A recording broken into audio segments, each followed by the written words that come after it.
Hi everyone, and welcome back to another interesting episode of the Hempy Talks. Today I brought you David from Hemp Heroes, located in Ireland, but also he is joining us from the US. So it's already showing Yeah. how what an international company this is becoming. So I'm very excited to have this talk. As you know, every week I'm interviewing somebody from the industrial hemp industry who has an interesting story, a creation, a project that they worked on related to the plants. And I'm very excited to have you here today with us, David. Yeah. Oh, thanks, Beatrix. Thanks.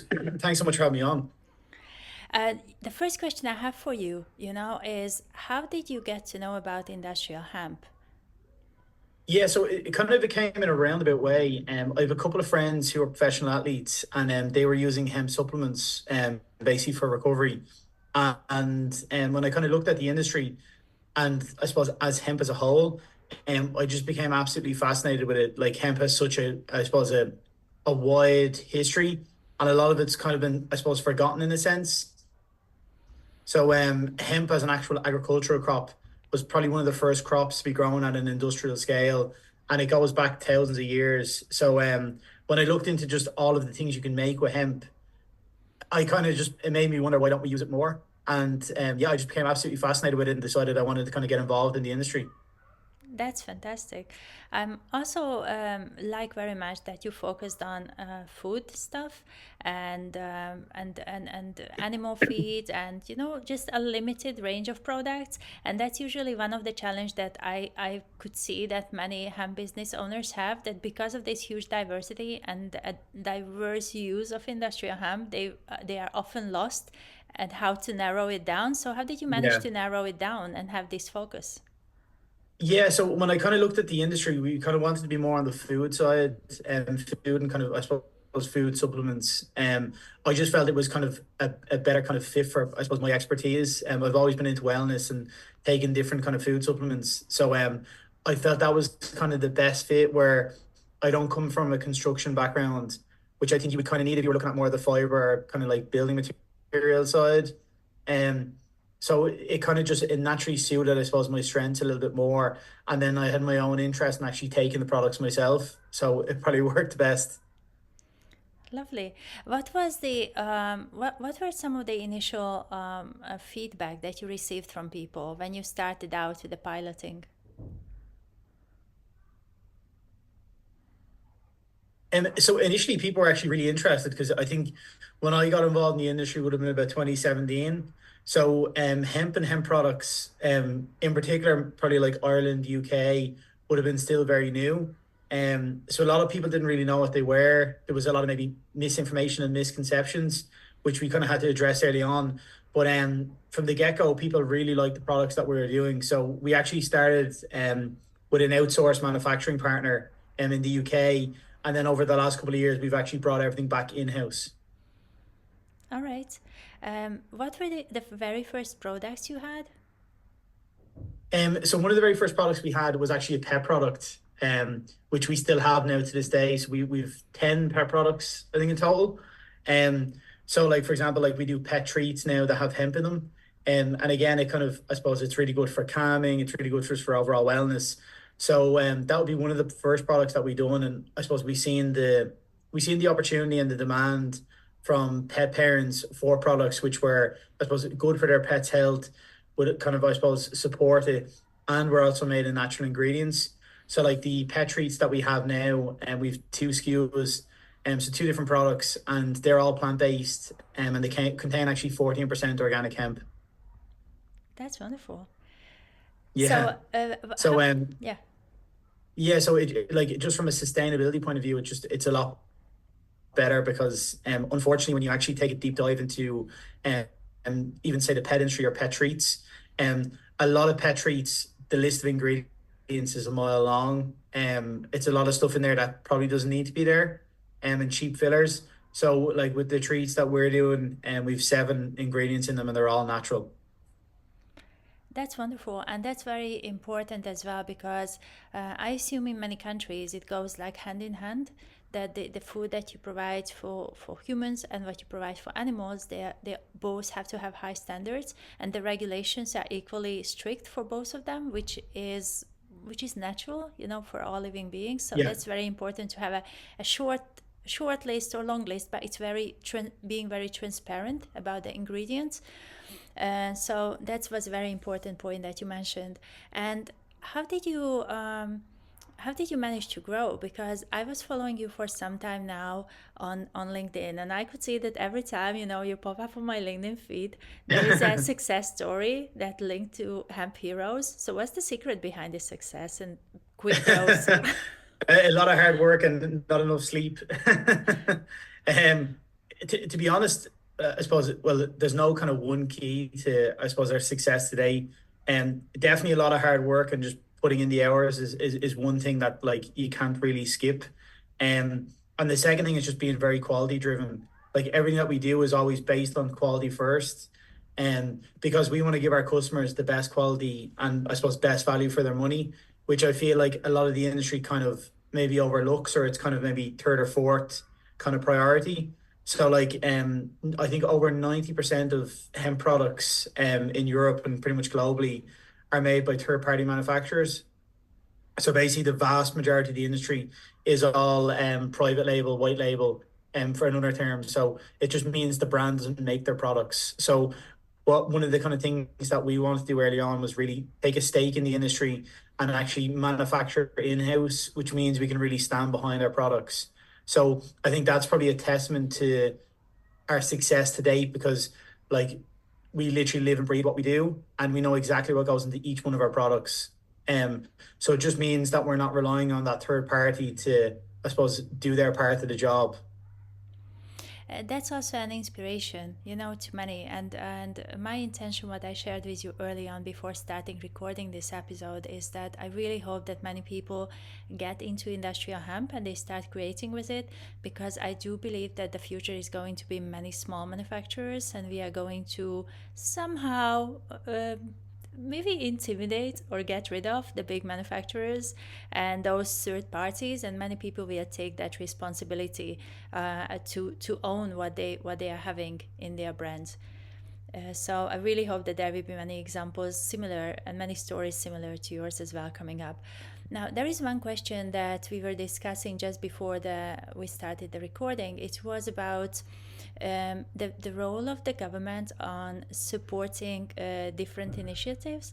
And with industrial hemp and with many other natural fibers, there comes the question of how to challenge the status quo. And we did mention building materials that Yeah. are new and natural, and they might be looked at as competitors by the big construction industries, and the same for food. Many of our like food options are very much poisoned, I can say, and coming up with hemp seed and hemp protein powder and many similar products for humans and for animals as well can feel like a um, very intimidating somehow Yeah. solution. If I look at it from the food and beverage industry point of view, or if I look at it from the pharma point of view, because the healthier you eat, maybe the less medication you will need, and maybe you will look for natural remedies more. So how would you think that the government can play a role in this? Any government, because it's an emerging problem and challenge in many countries nowadays. Yeah, no, definitely. And like to be honest, I feel like one of the biggest kind of keys to unlocking government support is definitely education. I feel like a lot of people, when you mention the word hemp, um, it's kind of one of two things. One, they don't know what it is, and they just think of like hemp clothing, or they think of hippies.